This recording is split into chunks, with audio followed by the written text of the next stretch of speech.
இப்ப நான் என்ன சொல்றது சொன்னா, எனக்கு 1 2 பத்தி கவலை இல்லை, எனக்கு இந்த 3வது ஆசீர்வாதம் கிடைச்சா எனக்கு போதும் அப்படின்னு நான் சொல்றேன். நான் என்ன சொல்றேன், இந்த பாவம் மன்னிப்பு ரத்தத்தை பத்தி எனக்கு வேணாம், அவருக்கு அடிப்பட்டாரு எனக்கு அதை பத்தி ஒன்றும் யோசனை இல்லை, வேண்டாம். இந்த 3வது ஆசீர்வாதம் கிடைச்சிச்சுன்னா நான் கொஞ்சம் நிம்மதியா நான் இருப்பேன் சொல்றேன். நீங்க என்ன நினைப்பீங்க? நீங்க அவர் என்ன நினைப்பாரு?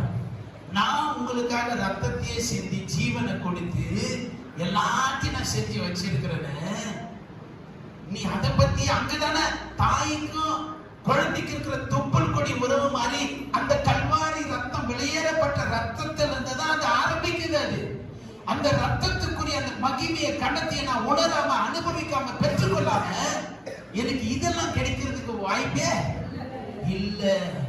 அப்ப அந்த ரத்தத்துக்குள்ளதான் எல்லாமே அடங்கி இருக்கிறது. கர்த்தருடைய